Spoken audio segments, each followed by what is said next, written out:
దేవుని సంగమా, ఈ రోజున మనము ప్రకటన గ్రంథం 19వ అధ్యాయం 11 నుండి 21వ వచనం వరకు గల వాక్య భాగమును ధ్యానం చేస్తూ ఈ అంశానికి ఇవ్వబడుతున్నటువంటి అంశము జయశీలుడైన రాజు క్రీస్తు రెండవ రాకడ. Christ final trump, the conquering king. జయశీలుడైన రాజు క్రీస్తు రెండవ రాకడ.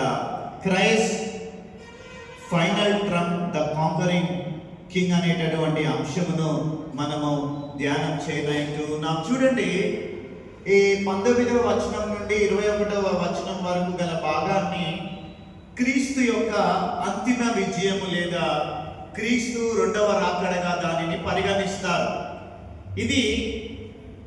దీనిని మనం చూస్తే యేసుక్రీస్తు ప్రభుల వారి యొక్క మొదటి రాకడలో మనకి ఏం కనబడుతుందంటే దీనత్వం కనబడుతుంది. మొదటి రాకడలో అది దీనత్వంతో కూడినటువంటిది. కానీ రెండవ రాకడ దానికి విరుద్ధంగా ఉన్నది. ఆయన మొదట దీనత్వంతో వచ్చాడు, కానీ ఇప్పుడు ఆయన ఎలా రానై ఉంటున్నాడండి? సర్వాధికారిగా, ఆయన యుద్ధం చేసేవాడిగా రెండవసారి ఈ భూమి మీదకు రానై ఉంటూ ఉన్నాడు. అంటే మొదటి రాకడలో దీనత్వాన్ని ప్రదర్శిస్తే ఇప్పుడు ఆయన ఏం ప్రదర్శిస్తున్నాడండి? సర్వాధికారిగా, ఆయన యుద్ధం చేసేవాడిగా ఈ యొక్క వాక్యము మనకి తెలియజేస్తూ ఉంటూ ఉన్నది. అందుకే ఈ రోజున మన అంశము జయశీలుడైన రాజు క్రీస్తు రెండవ రాకడాన్ని మనము ధ్యానం చేస్తూ ఉన్నాం. ఒకసారి మనము చూడండి, 11 నుండి 13 వచనాలు చదవద్దు, కానీ మీరు నేను చెప్తూ ఉండగా దానిని గమనించవలసిందిగా కోరుతూ ఉంటూ ఉన్నాం. ఈ 11 నుండి 13 వచనాల్లో మనం చూస్తే సైన్యాధిపతిగా క్రీస్తు వర్ణన కనబడుతుందండి. ఇక్కడ సైన్యాధిపతిగా క్రీస్తు వర్ణనలోకి వెళ్ళక ముందు మనము ఒకసారి రోమా కాలంలోకి వెళ్దాం. చూడండి, ఆ కాలంలో ఒక రోమా సైన్యాధిపతి యుద్ధములో గొప్ప విజయాన్ని సాధించినప్పుడు, ఎవరండి? ఒక రోమా సైన్యాధిపతి. ఆయన యుద్ధములో గొప్ప విజయాన్ని సాధించినప్పుడు రోమా వీధుల్లో ట్రయంఫ్ అంటారండి. ట్రయంఫ్ మనము మట్టలాదివారం రోజున ట్రయంఫల్ ఎంట్రీ చేస్తాం కదా, ఇక్కడ కూడా అదే. రోమాలో సైన్యాధిపతి ఆయన విన్ అయినప్పుడు ఏం జరుగుతుందంటే ట్రయంఫ్ అనేటటువంటి ఊరేగింపు జరిగేటటువంటిది. ఆ ఊరేగింపులో ఏం జరిగేదంటే, ఆ విజయ యాత్రలో ఏ రోమా సైన్యాధిపతి అయితే యుద్ధంలో గెలిచాడో ఆ ట్రయంఫ్, ఆ ఊరేగింపులో, ఆ విజయ యాత్రలో ఆ రోమా సైన్యాధిపతి తెల్లని గుర్రము మీద కూర్చొని ఏం చేసేవాడంటే ఆయన ప్రయాణం చేసేవాడు. రోమా వీధులలో తెల్లని గుర్రము మీద కూర్చొని వచ్చేటటువంటి వారు. అయితే ఈ ట్రయంఫ్, ఈ వేడుక ఎలా జరిగేది అనంటే, ఈ ట్రయంఫ్ అంటే విజయోత్సవం అన్నమాట. ఈ ట్రయంఫ్, ఈ వేడుక ఎలా జరిగేది అనంటే, ఈ సైన్యాధిపతి శ్వేతవర్ణ రథం, శ్వేత అంటే తెల్ల, శ్వేతనాగు అంటారు కదండి, తెల్ల పాము అంటారు. ఇక్కడ శ్వేత వర్ణ రథము అంటే ఒక తెల్లని గుర్రము మీద సైన్యాధిపతి 4 తెల్లని గుర్రాలు కట్టిన రథము పైన ఆయన ఊరేగింపు జరిగేటటువంటిది. ఏంటండి? ఇటు 2 గుర్రాలు, లెఫ్ట్ సైడ్ లో, రైట్ సైడ్ లో 2 గుర్రాలు. ఈ 4 గుర్రాలు ఏం చేయాలి? రథానికి కట్టి ఆ తెల్ల గుర్రాల పైన ఈ సైన్యాధిపతి ఊరులో, రోమా నగరంలో ప్రయాణించేటటువంటి వాడు. అంత మాత్రమే కాదు, ఆయన ఒంటి పైన బంగారు రంగుతో ఎంబ్రాయిడరీ చేయబడినటువంటి ఊదా రంగు టోగా అంటే మీరు రాజులు చూసారు కదండి, వారి వస్త్రము విచిత్రంగా ఉంటుంది. ఇలా కడతారు, వన్ సైడ్ కడతారు. ఆయన అది వెనక అంతా ఇట్లా భూమి మీద అంతం, దాని టోగా అంటారు అనమాట. అంటే ఇక్కడ ఆయన ఒంటిపై బంగారు రంగు ఎంబ్రాయిడరీ ఉన్న ఊదా రంగు టోగా, నేను మీకు గ్రూప్ లో పెడతా డ్రెస్ ని, నేను మీకు ప్రియదేవి వారలారా, టోగా ఉండేటటువంటిది. అయితే ఈ రాజు, ఈ సైన్యాధిపతి ఏం చేసేవాడంటే తెల్లని గుర్రాల మీద టోగా వేసుకొని ప్రయాణం చేసేటటువంటి వారు. మీకు విచిత్రమైన విషయాన్ని చెప్తాను. ఆ రాజు గెలిచాడు కదా, గెలిచి ఆయన గర్వించకూడదు. ఆయన గర్వించకుండా ఉండేందుకు వెనకాల ఎవరిని పెట్టేవారంటే ఒక బానిసను పెట్టేవారు. ఇది విచిత్రంగా ఉంటుంది, నేను మీకు చెప్తాను. విజయ గర్వము వర్సెస్ వినయము. చూడండి, ఆ రథములో సైన్యాధిపతి వెనుక ఒక బానిస ఉండేవాడండి. ఇప్పుడు ఏంటి, రథం మీద సైన్యాధిపతి వెళ్తున్నాడు. సైన్యాధిపతి వెనుక ఎవరు ఉండేవారంటే బానిస నిలబడేవాడు.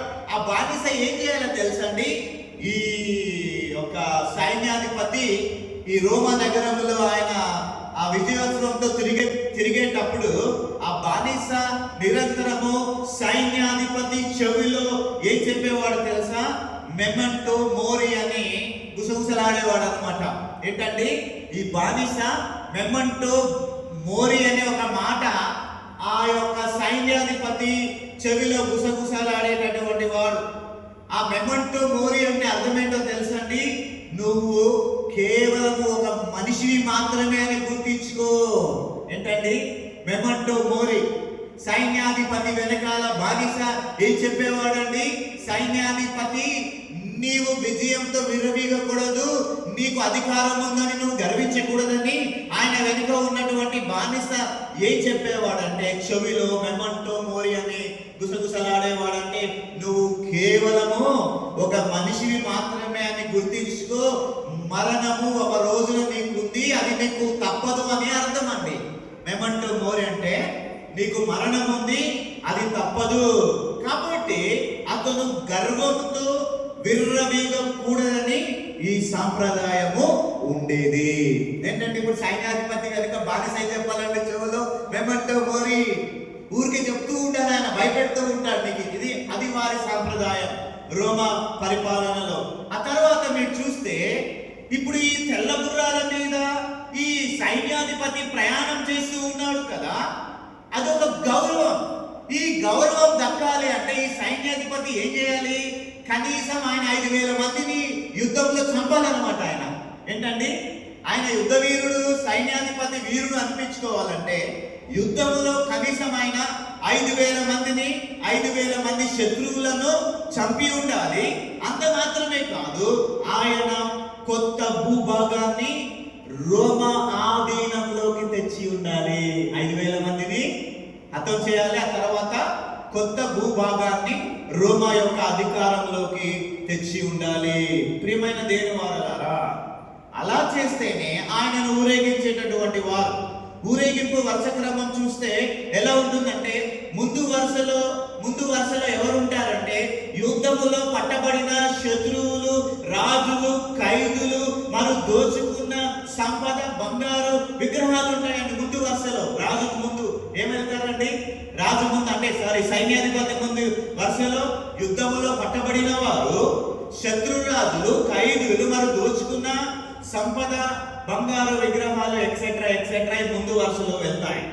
ఇక మధ్యలో ఎవరు ఉంటారంటే మధ్యలో విజయం సాధించిన సైన్యాధిపతి తన రథము పైన ఆయన ఉంటాడు. ఆ తర్వాత చివర్లో ఎవరు ఉంటారంటే ఆయన సైనికులు పాటలు పాడుతూ ఇంకేం చేసేవారంటే జోకులు కూడా వేస్తారంట. అంటే అందరు రౌకోలు అనమాట. అక్కడ పాటలు పాడతారు, జోకులు వేస్తూ ఉంటారు. ఎందుకు ఇది ప్రాముఖ్యమైనటువంటిది? ఎందుకు ఇది ప్రాముఖ్యమైనదంటే ఈ ఊరేగింపు రోమ్ నగరంలో ఫోరం అనే ఒక స్థలం ఉంటుందండి. రోమ్ నగరంలో ఫోరం అనేటటువంటి స్థలం ఉంటుంది. ఆ స్థలము గుండా సాగి చివరికి జూపిటర్ అనే ఒక ఆలయం ఉంటుందండి. ఫోరం నుండి జూపిటర్ వరకు ఈ యొక్క ఊరేగింపు జరుగుతూ ఉంటుంది. ఈ ఊరేగింపులో ఊర్లో ఉన్న వాళ్ళు, ఇంట్లో ఉన్న వాళ్ళు అందరూ బయటకు వచ్చి చూడాలి. ఇది ఎందుకు ఈ ఊరేగింపు అంటే ఇది ప్రజల్లో సైన్యం పట్ల గౌరవాన్ని, దేశభక్తిని పెంచడానికి ఇది ఉపయోగపడేటటువంటిది. గమనిక ప్రియమైన దేవుని వారలారా, ఇది ఎవరు జరిగించుకున్నారంటే రోమా కాలంలో జూలియస్ సీజర్ అనేటటువంటి గొప్ప నాయకులు ఇటువంటి అనేక ట్రయంఫ్ వేడుకలను జరుపుకున్నారు. ఇది వారి రాజకీయ ఎదుగుదల కొరకు ఈ ట్రయంఫల్ ఊరేగింపు జరిగేటటువంటిది. కానీ ఇక్కడ యేసుప్రభు వస్తున్నాడు కదా. ఇప్పుడు యేసుప్రభు ఎలా వస్తున్నాడు అంటే ఇది రోమా యొక్క దృక్పథంలో మనం చూసాము. ఇప్పుడు యేసుప్రభు ఎలా వస్తున్నాడండి? ఈ ఆత్మీయ సత్యము యేసు తెల్లని గుర్రము పైన రావడము. యేసు తెల్లని గుర్రముపై రావడం అంటే ఆయన ఈ లోక పాపముపై మరణముపై విజయము సాధించిన సర్వోన్నత విజేత అని అర్థం అండి. అక్కడనేమో ఆయన 5,000 మందిని చంపాలి, భూభాగాన్ని సంపాదించుకోవాలి, అప్పుడు ఆయన గుర్రం మీద ఆయన ఊరేగింపు ఘనత. కానీ మన ప్రభు వచ్చేటప్పుడు ఆయన ఏం చేశాడని తెల్లని గుర్రం మీద రావడం అంటే ఆయన లోక పాపము పైన మరియు మరణము పైన ఆయన విజయము సాధించిన సర్వోన్నతమైనటువంటి విజేత అని అర్థము. ప్రియమైన వాళ్ళరా, పూర్వం తెలుసు కదా యేసు ప్రభుల వారు గుర్రం ఎక్కొచ్చాడండి. యెరూషలేము దేవాలయానికి దేని మీద వచ్చాడండి? ఆయన చెప్తారా? ఆయన గాడిద మీద వచ్చాడు. గాడిద దేనికి సాదృశ్యం అంటే శాంతిని వ్యక్తపరిచేటటువంటిదిగా ఉంటుంది. శాంతినిచ్చేవాడిగా గాడిద మీద వచ్చినట్లు మాత్రమే కాదు, ఈ రోజున ఆయన ఎలా వస్తున్నాడండి? ఆ రోజు నెమ్మదిగా గాడిద మీద వస్తే ఈ రోజున ప్రభువు తెల్లని గుర్రం మీద వస్తా ఉన్నాడు. ఎందుకు వస్తున్నాడు ఆయన అంటే ఆయన ఈ రోజున అంటే రాబోతున్నటువంటి రోజులలో ఆయన న్యాయము తీర్చేవాడుగా గుర్రం మీద ఆయన రానయుంటూ ఉన్నాడు. మీకు విషయం చెప్తాను. ఆ రోజున రోమా చక్రవర్తుల యొక్క విజయము తాత్కాలికం. రోమా చక్రవర్తుల యొక్క విజయము తాత్కాలికం, కానీ క్రీస్తు యొక్క విజయము శాశ్వతం. దేవుని నామమునకు మహిమ కలుగును గాక. అదండి మనము చూస్తూ ఉన్నాం. ఆ తర్వాత చూస్తే అక్కడ నమ్మకస్తుడు సత్యవంతుడు అనేటటువంటి మాట మనకు కనబడుతుంది. చూడండి 11వ వచనంలోనే నమ్మకమైన వాడును సత్యవంతుడను నామము కలవాడు. ప్రియమైన దేవుని వారలారా, చూడండి ఫెయిత్ఫుల్ అండ్ ట్రూ. ఈ లోక సంబంధమైనటువంటి నాయకులు తరచుగా మాట తప్పుతారు కదండి. ఎలక్షన్స్ వస్తున్నాయి కదా, ఇప్పుడు కార్పొరేటర్లు దాదాపు ఎంతమంది అంటే 30 మంది మన నల్గొండకి. ఈ లోక సంబంధమైన నాయకులు తరచుగా మాట తప్పుతారు, కానీ క్రీస్తు నమ్మకస్తుడు, న్యాయవంతుడు. ఆయన కేవలము పాలకుడు మాత్రమే కాదు, న్యాయమును బట్టి యుద్ధం చేసేవాడు. ఆయన తీర్పులో పక్షపాతం ఉండదు. దేర్ ఈజ్ నో పక్షపాతం. దేవునికి తీర్పులో పక్షపాతం లేదు. పాస్టర్ అయినా, నాయకుడైనా, విశ్వాసైనా, ఆయన తోడబుట్టిన యోహానైనా, ఎవరికైనా పక్షపాతం లేదు. తప్పు చేయాలా దేవుడు ఎవరిని వదిలిపెట్టాడు. దేర్ ఈజ్ నో పక్షపాతం టు హిమ్. న్యాయమును బట్టి యుద్ధం చేసేవాడు. ఆయన తీర్పులో పక్షపాతం లేదు. అందుకనే వాగ్దాన నెరవేర్పుగా మీరు ఒకసారి యోహాను సువార్త 14వ అధ్యాయం 3వ వచనం చూడండి అమ్మా. యోహాను సువార్త ఈ వాగ్దాన నెరవేర్పు జరుగుతుంది. 14వ అధ్యాయం 3వ వచనంలో నేను వెళ్ళి మీకు స్థలం సిద్ధపరిచిన ఎడల నేనుండు స్థలంలో మీరును ఉండులాగున మరలా వచ్చి నా యొద్ద నుండుటకు మిమ్మును తీసుకొని పోవుదును. ఇది వాగ్దాన నెరవేర్పు. నేను వెళ్ళి మీకు స్థలము సిద్ధపరిచిన ఎడల మరలా వచ్చి మిమ్మును నా యొద్దకు తీసుకొని పోవుదును అన్న తన మాటను ఆయన ఏం చేస్తున్నాడు తెలుసండి? నిలబెట్టుకుంటూ ఉంటాడు. యోహాను సువార్త 14వ అధ్యాయం 3వ వచనంలో చెప్పిన మాట, ఆయన సర్వాధికారిగా తెల్లని గుర్రము మీద ఈ భూమి మీదకి వస్తూ యుద్ధం చేయడానికి వస్తున్నా. యేసు ఎందుకు వస్తున్నాడండి? మనల్ని తీసుకుని వెళ్ళడానికి ఆయన వస్తూ ఉంటున్నాడు. ఆ తర్వాత మీరు చూస్తే అగ్ని జ్వాలల వంటి నేత్రాలైన కన్నులు, ice like flames of fire. Fire fire అంటారు కదా, మెడికల్ డిపార్ట్మెంట్లో హాస్పిటల్లో పనిచేసే వాళ్ళు డిస్మిస్ అన్నారు, వాళ్ళు ఫైర్ అంటారండి. అని ఫైర్ అంటే వాళ్ళు తీసేయడం అనమాట మెడికల్ దాంట్లో కదా. ఫైర్, యువర్ ఫైర్ అంటారు మెడికల్ దాంట్లో. చాలా విచిత్రంగా ఉంటాయి వాళ్ళ లాంగ్వేజ్.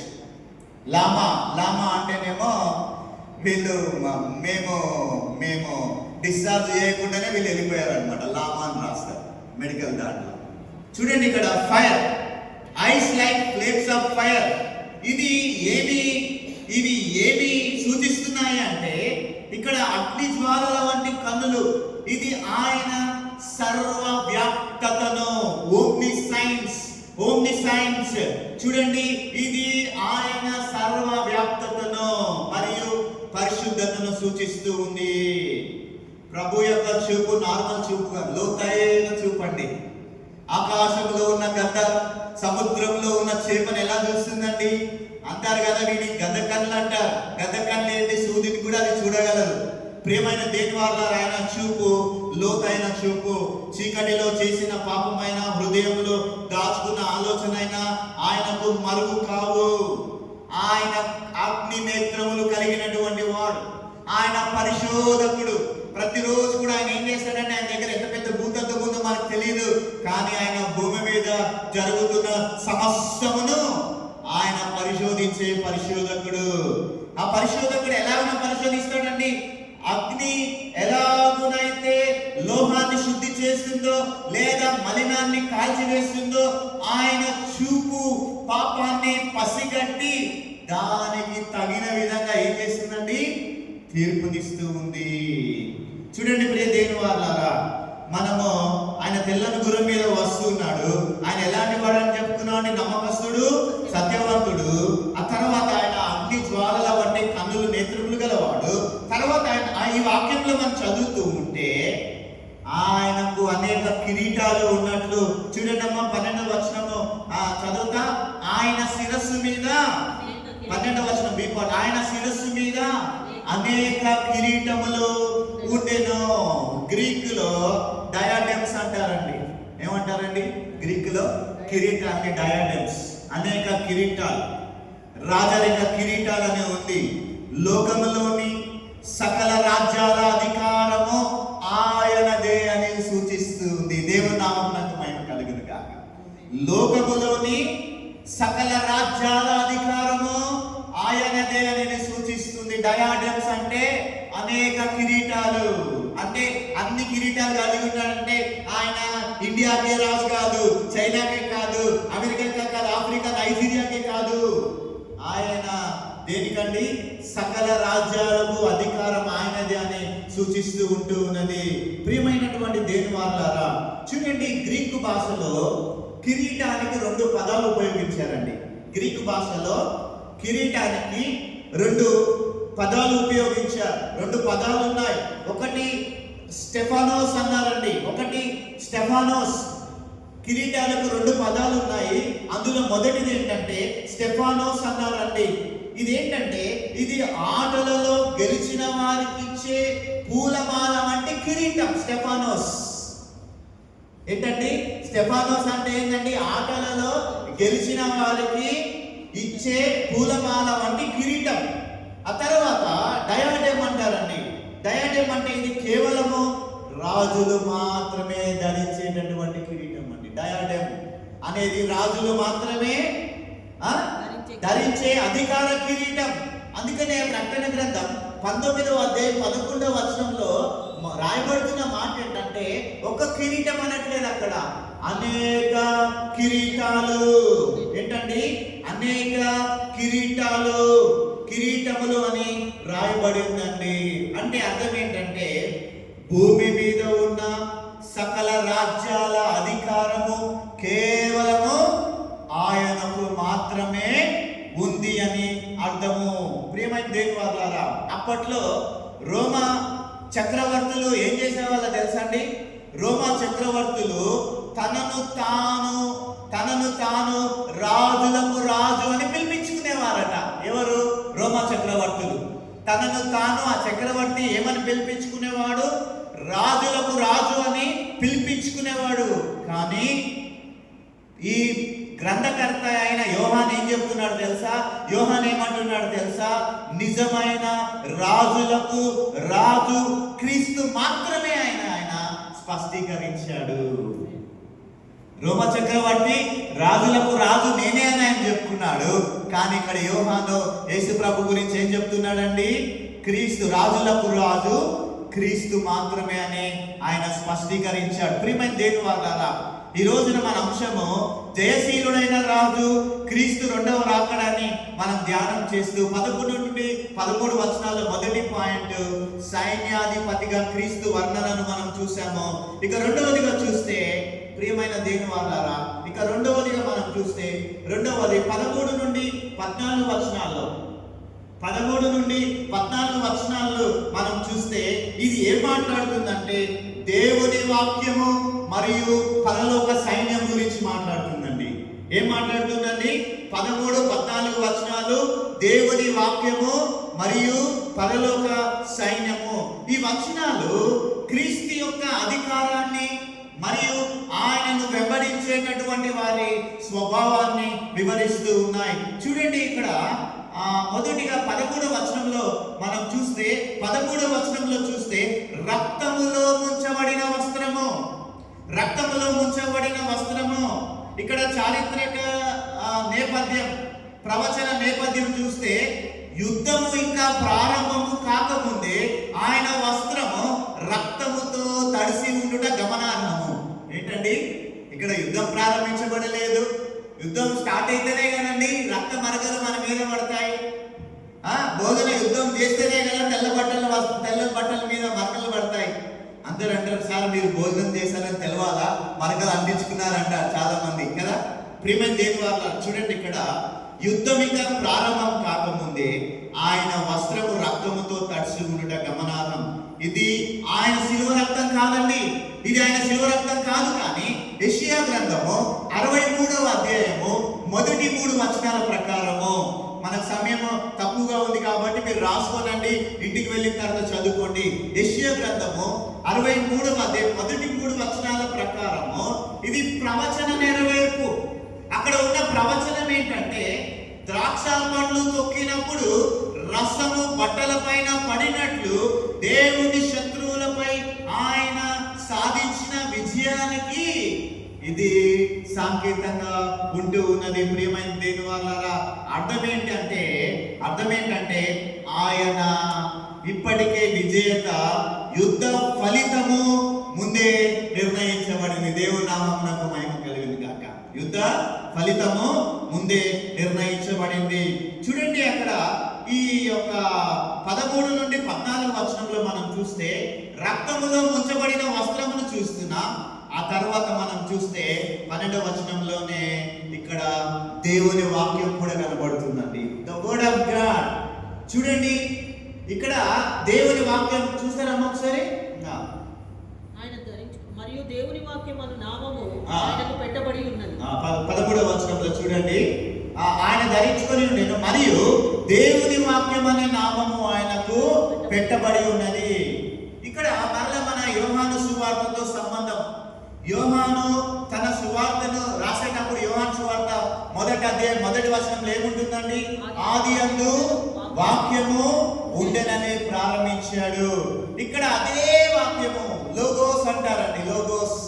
అదే వాక్యము లోగోస్ చూడండి తీర్పు తీర్చే రాజుగా ప్రత్యక్షమవుతూ ఉన్నది. దేవుని నామమునకు మహిమ కలుగును గాక. చూడండి, యోహాను తన సువార్తను ఆదియందు వాక్యం ఉండెను అన్నాడు, వాక్యం ఉండెనని ప్రారంభించాడు. ఇక్కడ అదే వాక్యము లోగోస్ తీర్పు తీర్చే రాజుగా ప్రత్యక్షమవుతూ ఉంది. ప్రియమైనటువంటి దేవుని వారలారా, చూడండి, ఇక్కడ సృష్టికర్తగా మరియు న్యాయాధిపతిగా ఆయన ఈ వాక్యాల్లో కనబడుతూ ఉన్నారు. చెప్దామండి, దేవుడు సృష్టిని ఎలా చేశాడండి? సిమెంట్ తీసుకున్నాడా, విత్తనాలు చల్లాడా, లేకపోతే ఆకాశంలో నీళ్ళన్నీ తెచ్చి సముద్రంలో పోసాడా? ఎలా చేశాడండి ఆయన? చెప్పాలి. దేవుడు తన మాట ద్వారా, నోటి మాట ద్వారా సృష్టిని చేశాడు. ఇప్పుడు తన మాట ద్వారానే లోకమును దుష్టత్వానికి తీర్పు తీరుస్తూ ఉన్నాడు. ఏంటండి? మాట ద్వారా సృష్టిని చేశాడు దేవుడు. ఇప్పుడు అదే మాట అంటే వాక్యము ద్వారా ఇప్పుడు ఏం చేస్తున్నాడండి? ఆయన లోకములోని దుష్టత్వానికి ఆయన తీర్పు తీరుస్తూ ఉన్నాడు. ఆయన శక్తి అలాంటిది. ఆయన ఆయుధము భౌతికమైనటువంటిది కాదండి. మనకు చాలా ఆయుధాలు ఉంటాయి కదండి. ఏం ఆయుధాలు ఉంటాయి చెప్పండి? చర్చికి వచ్చేటప్పుడు బైబిల్ ఉంటుంది, ఆఫీస్కి వెళ్ళేటప్పుడు కొన్ని ఆయుధాలు మీకు ఉంటాయి. యుద్ధానికి వెళ్ళే వారి చేతిలో ఖడ్గం ఉండాలి.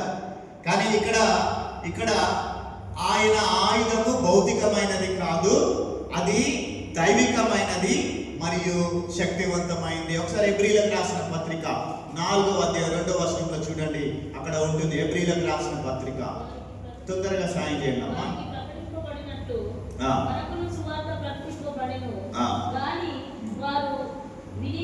అమ్మా, హెబ్రీయులకు రాసిన పత్రిక 4వ అధ్యాయం 12వ వచనం.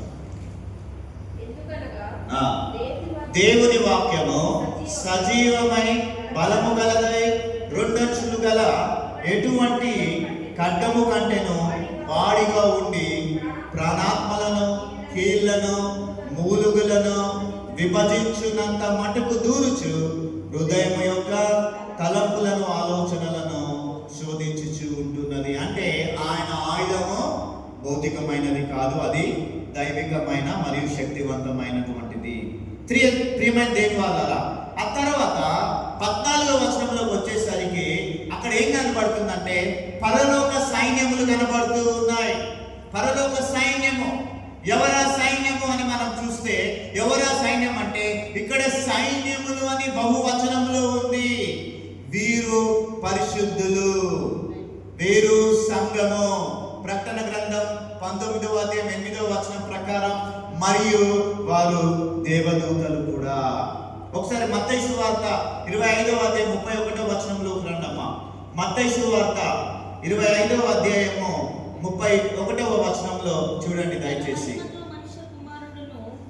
తన మహిమతో మనిషి కుమారులను ఆయనతో కూడా సమస్త దూతలను వచ్చినప్పుడు ఆయన తన మహిమ గల సింహాసనము మీద ఆసీనుడై ఉన్నాడు. చూసారండి, ఎవరెవరు వస్తారండి? ఇక్కడ పరలోక సైన్యములు అన్నారు. ఎవరు సైన్యము?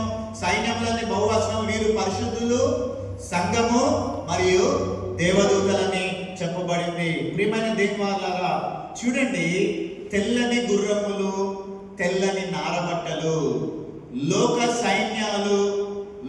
సైన్యాలు రక్తముతో తడిసిన బట్టలతో, గాయాలతో ఉంటారు. ఎలా ఉంటుందండి లోక సైన్యం? లోక సైన్యాలు యుద్ధాలు చేస్తే ఎలా ఉంటారండి?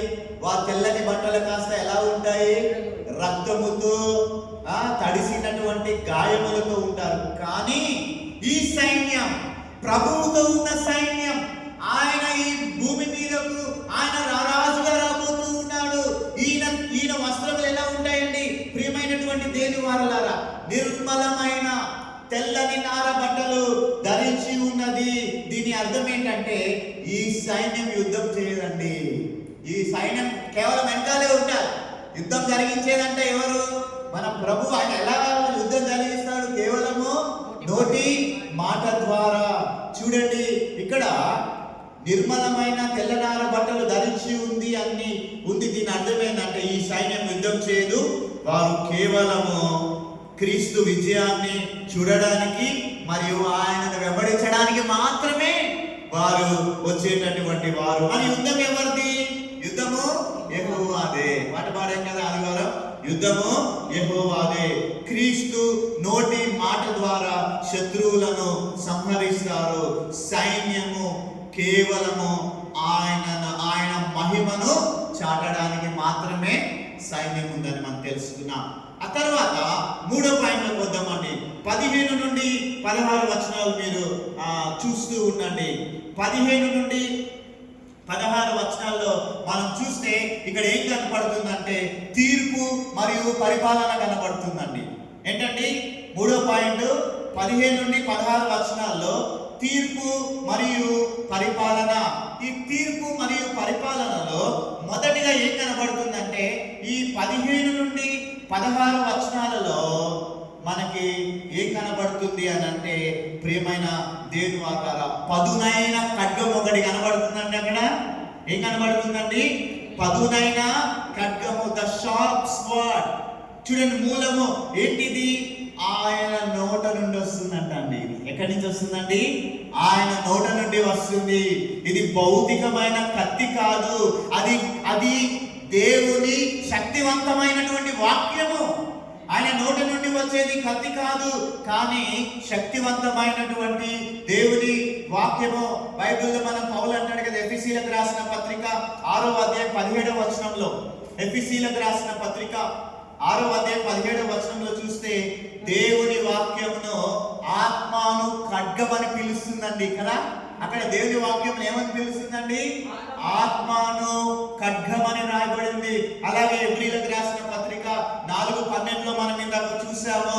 4:12 ప్రకారము దేవుని వాక్యము 2 అంచుల పదును కలిగినటువంటి ఖడ్గం అండి.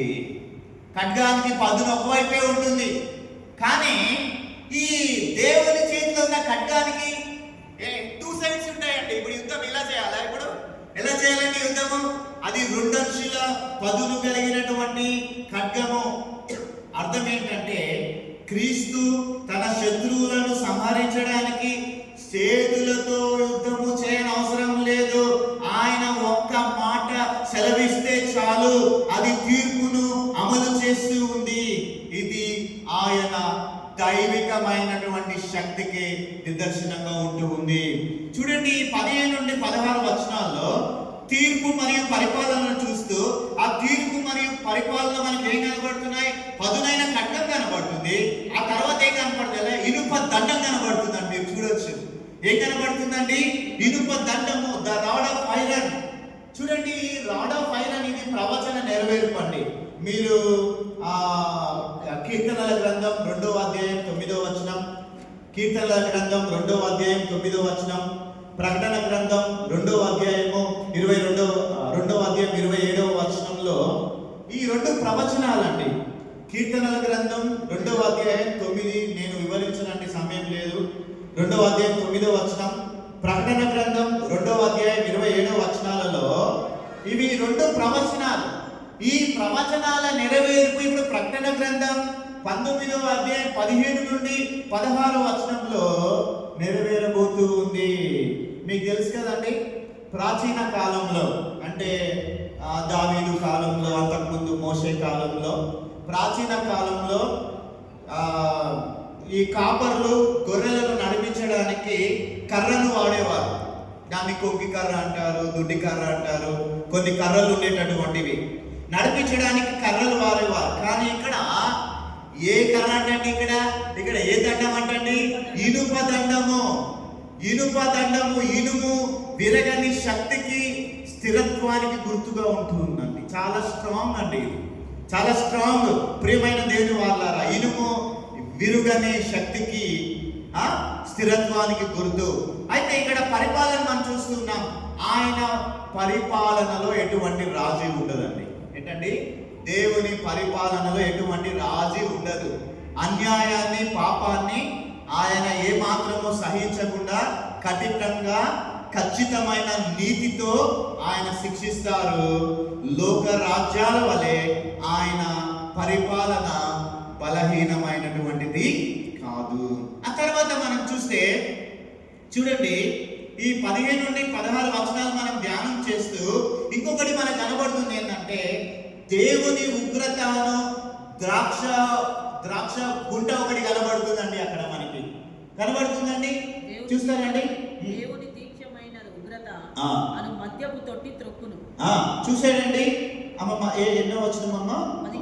15వ వచనంలో మీరు చూడండి, ఆయనే సర్వాధికారి దేవుని తీక్షమైన ఉగ్రతను మద్యపు తొట్టి త్రొక్కును. వైన్ ప్రెస్ ఆఫ్ గాడ్స్ బ్రాత్ అంటున్నారండి ఇక్కడ. చూడండి ప్రాచీన ఇశ్రాయేలీలు ద్రాక్ష పండ్లను ఏం చేసేవాళ్ళు తెలుసండి? ఒక పెద్ద తొట్టెలో వేసేటటువంటి వారు. ఒక పెద్ద తొట్టిలో వేసి ఏం చేసేవారండి? కాళ్ళతో తొక్కేటటువంటి వారు. అలా తొక్కుతూ ఉంటుండగా రసము బయటికి వచ్చేటటువంటిది తొక్కుతూ ఉంటే, దానిని ఇక్కడ ప్రభువు వారు సాదృశ్యంగా చూపిస్తూ ఏమంటున్నారు తెలుసా? తీర్పు గురించి మాట్లాడుతూ, భయంకరమైన తీర్పు గురించి మాట్లాడుతూ, ఇది దేవుని తీర్పు ఎంత భయంకరంగా ఉంటుందో సూచిస్తూ ఉందండి. ఈ మద్యపు తొట్టి, ద్రాక్ష పండ్లు ఏ విధంగా నలగగొట్టబడుతూ ఉన్నాయో దేవుని ఎదురించే దుష్టత్వం కూడా అలాగే అణిచివేయబడుతూ ఉంటూ ఉన్నది. ఇది కేవలం కోపం కాదు ప్రియ దేవుని వాళ్ళారా, ఇది కేవలం దేవుని కోపం కాదు, అది పరిశుద్ధమైనటువంటి ఉగ్రత. పాపము పట్ల దేవునికి ఉన్న అసహ్యతను అది సూచిస్తూ ఉంది. మన యూట్యూబ్ లో చూసామండి, ఒక ఏనుగు వచ్చి ఒక మనిషి బెదిరిస్తూ ఉంటే వాని తరిమి తొక్కేసిందండి. ముక్కలు అయిపోయాడు, ముక్క చెక్కలైపోయాడు. ద్రాక్ష గానెగలు ద్రాక్ష పండ్లను తొక్కితే ఎలా తుత్తు నీళ్ళు అయిపోతుందో ప్రభువు కూడా ఏం చేస్తాడంటే దుష్టత్వాన్ని, పాపాన్ని ఆయన ఏం చేస్తాడండి, అసహ్యతను ఆయన తొక్కివేస్తాడని. ఇది పరిశుద్ధమైనటువంటి ఉగ్రత. దేనికంటే పాపం పట్ల దేవునికి ఉన్న అసహ్యతని తెలియజేస్తుంది అండి. ఆ తర్వాత మనం చూస్తే అదే 16వ వచనంలో చూస్తే ప్రియమైన దేవుని వాళ్ళ బిరుదుల గురించి మాట్లాడుతుందండి. బిరుదు ఏంటి? బిరుదు రాజులకు రాజు, ప్రభువులకు ప్రభువు. స్థానం ఏంటి ఇక్కడ? ఈ నామము ఆయన వస్త్రము మీద మరియు తొడ మీద రాయబడి ఉందంటండి. ఏంటండి? ఆయన వస్త్రము మీద, ఆయన తొడ మీద రాయబడి ఉంది. దీని ప్రాముఖ్యత వల్ల రోమన్ గురించి మనం తెలుసుకోవాలి. అప్పట్లో రాజులంట గుర్రము మీద కూర్చున్నప్పుడు వారి తొడ భాగం అందరికీ స్పష్టంగా కనబడుతుంది. సైన్యాలు ఇక్కడ వరకే ఉంటాయి, మీరు గమనించారండి, ఇక్కడ వరకే ఉంటాయి అన్నమాట సైన్యాధిపతులు. అయితే చూడండి, అప్పట్లో రాజులు గుర్రం మీద కూర్చున్నప్పుడు వారి తొడ భాగము అందరికీ స్పష్టంగా కనిపించేది. అక్కడ ఈ యొక్క బిరుదు ఉండడం అంటే లోకములోని ప్రతి అధికారి, లోకములోని ప్రతి రాజు ఆయనకు లోబడవలసి ఉంది అని ప్రకటించడం అన్నమాట. దాని అర్థం లోకములో ఉన్న వారందరూ కూడా ఆయన అంటే ఆ రోజు రోమా సైన్యాధికారికి లోబడవలసిందే. ఇక్కడ యేసు ప్రభుల వారికి చూస్తే కూడా రాజులకు రాజు, ప్రభులకు ప్రభువు, లోకములో ఉన్న సకల రాజ్యాలు ఆయనకు లోబడవలసి ఉంటూ ఉన్నదే. ప్రియదేని వాళ్ళారా, ఆ తర్వాత మనము 4వ పాయింట్ చూస్తూ ఉన్నాం. 4వ పాయింట్ 17 నుండి 18 వచనాలు. 17 నుండి 18 వచనాల్లో చూస్తే ఈ వచనాలు ఏం మాట్లాడుతున్నాయంటే అంతిమ భోజనం గురించి మాట్లాడుతుందండి. అంతిమ భోజనము. ప్రియమైన దేవుని వాళ్ళారా, ఒకసారి చూద్దామండి. 17, 18 వచనాలు చదవండి ఒకసారి. మరియు ఒక దూత సూర్యబింబములో నిలిచి ఉండుట చూచితిని. అతడు గొప్ప శబ్దంతో ఆర్భటించి, రండి, రాజుల మాంసమును, సహస్రాధిపతుల మాంసమును, బలిష్ఠుల మాంసమును, గుర్రముల మాంసమును, వాటి మీద కూర్చున్న వారి మాంసమును, స్వతంత్రులదేమి దాసులదేమి. చాలండి, ఇది మీరు గుర్తుపెట్టుకోండి. ఇక్కడ చూడండి, ఇక్కడ అంతిమ భోజనం. ఒక దేవదూత ఎక్కడ నిలబడిందంటే అండి, సూర్యునిలో నిలబడి పక్షులను పిలుస్తూ ఉన్నాడు. ఒక దూత అంట పక్షులను పిలుస్తూ ఉన్నాడు. పిలుస్తూ ఉన్నప్పుడు ఇక్కడ అంతిమ భోజనం అని చెప్పాను కదా, ఇక్కడ 2 రకాల విందులు మనకు కనబడుతున్నాయి. 2 రకాల భోజనాలు మనకు కనబడుతున్నాయి. ఒక 2 విందులు, అందులో ఒక విందు ఏంటంటే గొర్రెపిల్ల వివాహ విందు అండి. ఇది విశ్వాసుల కోసం, ఇది గుర్తుపెట్టుకోవాలి మీరు. గొర్రెపిల్ల వివాహ విందు ఇది విశ్వాసుల కోసము. ఆ తర్వాత దేవుని గొప్ప విందు. దేవుని గొప్ప విందు ఏంటో తెలుసా? ఇది మృతదేహాలను తినమని ఆకాశ పక్షులకు ఇచ్చేటటువంటి పిలుపు. ఇది దేన్ని సూచిస్తుందంటే అవిశ్వాసుల పతనాన్ని సూచిస్తూ ఉంది. ప్రియమైన దేవుని వారు, ఇక్కడ అంతిమ భోజనం గురించి చూస్తూ యోహాను ఇక్కడ ఒక భయంకరమైన మరియు స్పష్టమైన చిత్రాన్ని మన కళ్ళ ముందు ఆయన ఉంచుతూ ఉన్నాడు. దీన్ని అర్థం చేసుకోవడానికి కొన్ని విషయాలు మనము ధ్యానం చేస్తూ ఉన్నామండి. చూడండి, ఇక్కడ సూర్యునిలో నిలబడిన దూత, the angel in the sun. చూడండి, ఇక్కడ దేవదూత సూర్యునిలో నిలబడడం అనేది ఆ దూత యొక్క ప్రకాశాన్ని మరియు సందేశం యొక్క విశ్వ వ్యాప్త ప్రాముఖ్యతను అది సూచిస్తూ ఉందండి. సూర్యుడు ఆకాశ మధ్యలో ఆయన నిలబడ్డాడు కాబట్టి ఆ దూత ఇచ్చే పిలుపు ఒక్కరికో ఇద్దరికో వినపడదండి, లోకములో ఉన్న అందరికీ అది వినిపిస్తూ ఉంది. ఏంటి ఆ పిలుపు?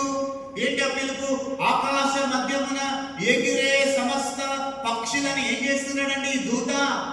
ఆహ్వానిస్తూ ఉన్నాడు. పక్షులన్నింటినీ ఆహ్వానిస్తున్నాడు. ఎందుకు తెలుసా ఈ ఆహ్వానము?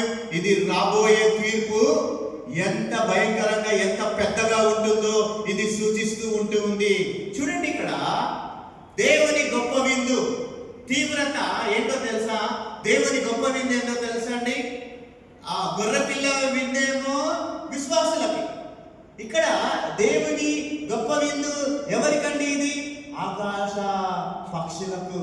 ఏంటి చూడండి తీవ్రత ఏంటో తెలుసా? మాంసమును తినడం. ఎవరి మాంసమునండి? రాజుల మాంసము, చౌదర సహస్రాధిపతుల మాంసము, బలిష్ఠుల మాంసము అని అక్కడ వర్ణించబడింది. అంటే లోకములో వారు ఎంత గొప్ప పదవిలో ఉన్నా, వారు ఎంత బలవంతులైనా దేవుని తీర్పు ముందు అందరూ సమానమే. చూడండి దేని వాళ్ళారా, ప్రాచీన కాలంలో అంట యుద్ధములో చనిపోయిన వారిని పాతి పెట్టకుండా వదిలేయడము అత్యంత అవమానకరం కదా. ఇప్పుడు సౌలుని ఏం చేశారండి? తీసుకెళ్ళి ఏం చేశారు? సౌలుని వాళ్ళ ఊరిలో పొలిమేర దగ్గర ఏం చేశారు? ఆయన తలని ఏం చేశారండి? ఎలాగ తీశారు? యేసు ప్రభువుని కూడా పాతి పెట్టకుండా సిలువలోనే అలానే ఉంచేద్దాం అనుకున్నారు. ప్రియమైనటువంటి దేవుని వాళ్ళారా, ప్రాచీన కాలంలో యుద్ధంలో చనిపోయిన వారిని పాతి పెట్టకుండా వదిలేయడం అత్యంత అవమానకరంగా భావించేటటువంటి వారు. అంటే దేవుణ్ణి ఎదిరించిన వారికి అటువంటి అవమానకరమైనటువంటి ముగింపు ఉంటుందని ఈ వాక్యం మనకు హెచ్చరిస్తూ ఉంది. అయితే ఇది దేనిని సూచిస్తుందంటే అతిశయం యొక్క అంతాన్ని సూచిస్తుంది, గర్వం యొక్క అంతాన్ని సూచిస్తుంది. మానవ గర్వము, సైనిక శక్తి మరియు దేవునికి వ్యతిరేకమైనటువంటి రాజ్యాలు పూర్తిగా కుప్పకూలిపోతాయనేది సూచిస్తూ ఉందండి. దేవుని సార్వభౌమ అధికారము, అధికారం ఎలా ఉందండి? ఆకాశ పక్షులను పిలిచి విందు పెట్టడము ద్వారా అది ఏం తెలియజేస్తుందంటే ప్రకృతిపై మరియు చరిత్రపై దేవునికి ఉన్న పూర్తి అధికారాన్ని అది మనకి కనిపిస్తుంది, అధికారాన్ని మనకు చూపిస్తూ ఉన్నది. ప్రియ దేవుని వాళ్ళారా, ఇంకొక 5 నిమిషాల్లో మనం ముగించుకుందామండి. ఎందుకంటే ముందే చెప్పాను కదా, నేను త్వరగా వచనాలన్నీ ముగిస్తాను, చాలా ఇది ల్యాగ్ అవుతుందనే విషయాన్ని మీకు చెప్పాను. నేను ఈరోజు ఇంకొక 5 నిమిషంలో నేను ముగిస్తాను. ఇక 5వ పాయింట్ ఏంటంటే 19వ వచనం నుండి 21వ వచనంలోకి రండి దయచేసి. 19వ వచనం నుండి 21వ వచనంలో ఇక్కడ ఒక యుద్ధం కనబడుతుందండి. ఏం యుద్ధం అది? అర్మగిద్దోను యుద్ధం. ఆల్రెడీ మనము ఒక 4-5 వారాలు అర్మగిద్దోను యుద్ధం గురించి ధ్యానం చేశాం. దాని గురించి నేను ఇప్పుడు చెప్పను, కానీ కాస్త అలాగ టచ్ చేసి నేను ముందుకు వెళ్ళిపోతాను. చూడండి, మానవ చరిత్రలోనే జరగబోయే భయంకరమైన అతిపెద్ద చివరి యుద్ధము ఏనండి? అర్మగిద్దోను యుద్ధం. ఈ లోకంలో మీరు ఎన్నో యుద్ధాలు చూశారండి, కానీ లాస్ట్ ప్రపంచమంతా కూడా ఒక్క యుద్ధంతోనే యుద్ధాలన్నీ భూమి మీద ఆగిపోతాయి.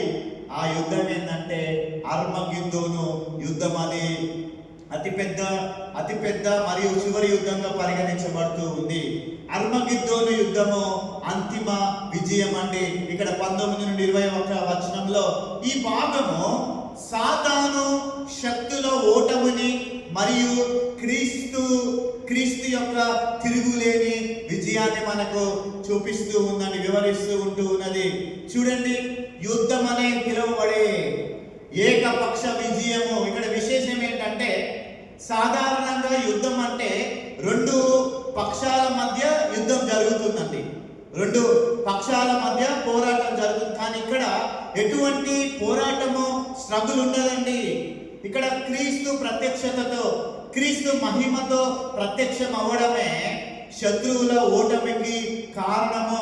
ఆయన నోట నుండి ఏమొస్తుందండి? ఏమొస్తుందని చెప్తున్నా, ఆయన నోట నుండి, ఆయన నోటి మాట ఖడ్గము ద్వారానే శత్రువులను లయం చేస్తారు.